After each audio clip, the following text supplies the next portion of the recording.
ప్రముఖ కవి రచయిత అందశ్రీ కన్నుమూశారు. హైదరాబాద్లోని నివాసంలో రాత్రి అస్వస్థతకు గురయ్యారు. హుటాహుటిన కుటుంబ సభ్యులు గాంధీ ఆసుపత్రికి తరలించారు. అయితే ఆసుపత్రిలో చికిత్స పొందుతూనే అందశ్రీ తుదిశ్వాస విడిచారు.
ప్రముఖ కవి రచయిత అందశ్రీ కన్నుమూశారు.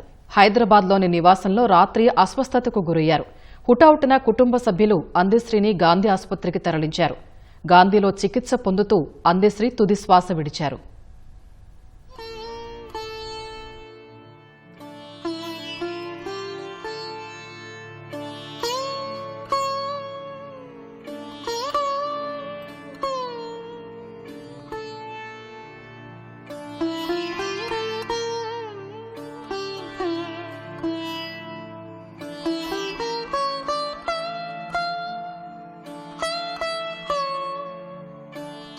ప్రముఖ కవి రచయిత అందశ్రీ కన్నుమూశారు. హైదరాబాద్లోని నివాసంలో రాత్రి అస్వస్థతకు గురయ్యారు.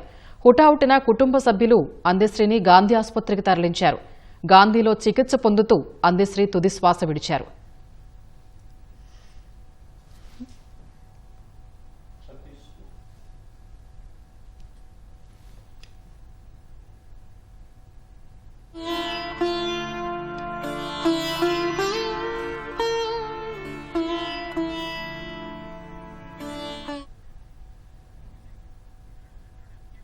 ప్రముఖ కవి రచయిత అందశ్రీ కన్నుమూశారు. హైదరాబాద్లోని నివాసంలో రాత్రి అస్వస్థతకు గురవడంతో కుటుంబ సభ్యులు గాంధీ ఆసుపత్రికి తరలించారు. గాంధీలో చికిత్స పొందుతూ అందశ్రీ తుదిశ్వాస విడిచారు.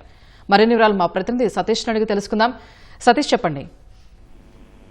ప్రజా కవిగా, ప్రకృతి కవిగా సుప్రసిద్ధులైనటువంటి డాక్టర్ అందశ్రీ లేరు. నిన్న రాత్రి నివాసంలో ఒక్కసారిగా అస్వస్థతలు కావడంతో కుటుంబ సభ్యులు గాంధీ ఆసుపత్రికి తరలించారు. ఈ క్రమంలో చికిత్స పొందుతున్నటువంటి క్రమంలో అందశ్రీ తుదిశ్వాస విడిచినట్టుగా కుటుంబ సభ్యులు వెల్లడించడం జరిగింది.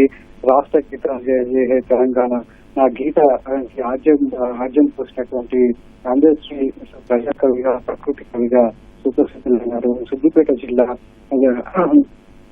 మద్దూరు మండలం రేవతి గ్రామంలో జన్మించినటువంటి అందశ్రీ తెలంగాణ ఉద్యమంలోనూ, తెలంగాణ తొలి ఉద్యమంలోనూ ఎంతో కీలక పాత్ర పోషించారు. తన రచనలతో ఎంతో మందిని ప్రభావితం చేసినటువంటి అందశ్రీ తెలంగాణ ఉద్యమంలో కావచ్చు, అటు సినిమా రంగంలో కూడా తనటువంటి పాటలు, అదేవిధంగా తనటువంటి సంభాషణలతో ఒక ఉత్తేజాన్ని నింపడంలో ఏమాత్రం చెప్పలేదు.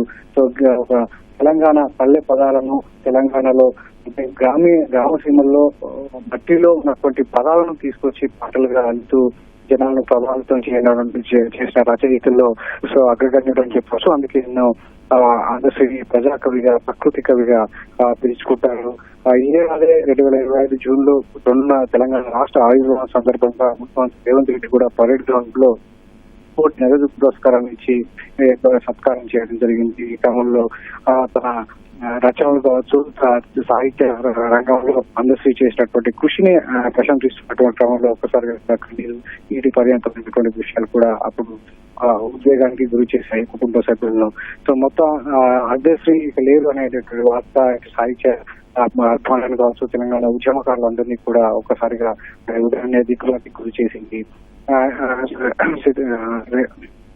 రేవతి గ్రామంలో ఒక అనాథగా పెరిగినటువంటి అందశ్రీ గుడ్ల కాపరిగా పనిచేస్తూ ఒక రచయితగా ఎదిగినటువంటి ప్రస్థానం ఎంతో మందికి స్ఫూర్తిదాయకమని చెప్పొచ్చు.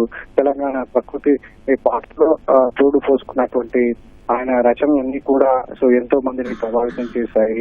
ఇటు సినిమా రంగాన్ని కూడా తనదైనటువంటి పాటలతో ఆకట్టుకోవడంలో అందశ్రీ చాలా ప్రముఖంగా ఆయన పేరు అనేది చరితార్థకం చేసుకున్నారు. ముఖ్యంగా జయ జయ తెలంగాణ జననీ జయకేతనం రాసినటువంటి పాట రాష్ట్ర గీతంగా ప్రభుత్వం అధికారికంగా ప్రకటించి ప్రతి సందర్భంలోనూ ప్రతి వేడుకల్లోనూ మొదటి గీతంగా ఆలపించడం అనేది ఆయనకు దక్కినటువంటి గౌరవంగా చెప్పొచ్చు. అదేవిధంగా పల్లెనికి వందనాలమ్మో మాయమైపోతున్నాడమ్మో మనిషి ఇటువంటి గీతాలు, అదేవిధంగా బొమ్మ చెక్కితే బొమ్మరా, ఇలా నారాయణమూర్తి నటించి నిర్మించినటువంటి సినిమాలకి ముఖ్యంగా అందశ్రీ రాసినటువంటి పాటలు ఎంతో ఉత్సాహాన్ని ఇచ్చాయి. సమాజాన్ని ఒక మేల్కొల్పుగా ఆయన రాసేటువంటి పాటలన్నీ కూడా ఎంతో ప్రభావితం చేశాయని చెప్పొచ్చు.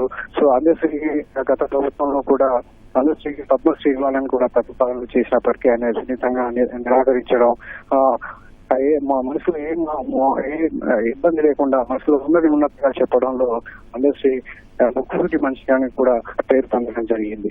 సో సాహిత్య రంగంలోనూ ఎంతో మంది యువ కవుల జీవితాల్లో కూడా ఒక స్ఫూర్తిదాయకమైనటువంటి అందశ్రీ లేరనేటువంటి విషయం ఇటు సాహిత్య రంగంలో కావచ్చు, ఆయన కుటుంబ సభ్యుల్లో తీరని విషాదం నింపిందని చెప్పవచ్చు. ప్రస్తుతం అందశ్రీ భౌతికాయాన్ని గాంధీ ఆసుపత్రిలో ఉంచారు.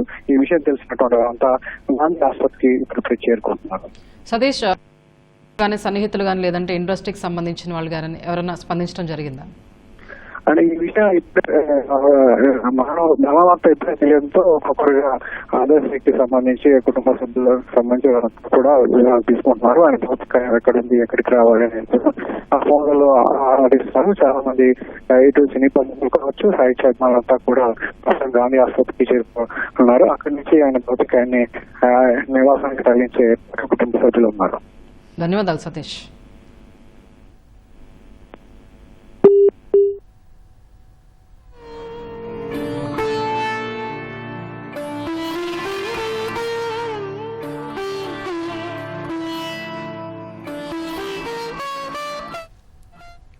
ప్రముఖ కవి రచయిత అందశ్రీ కన్నుమూశారు. హైదరాబాద్ నివాసంలో రాత్రి అందశ్రీ అస్వస్థతకు గురవడంతో కుటుంబ సభ్యులు గాంధీ ఆసుపత్రికి తరలించారు. గాంధీలో చికిత్స పొందుతూ అందశ్రీ తుదిశ్వాస విడిచారు. తెలంగాణ రాష్ట్ర ఉద్యమంలో అందశ్రీ కీలక పాత్ర పోషించారు. తెలంగాణ గీతం జయ జయ హే తెలంగాణను అందశ్రీ రచించారు. మాయమయమవుతున్నాడమ్మా పాటతో అందశ్రీ మంచి పేరు తెచ్చుకున్నారు.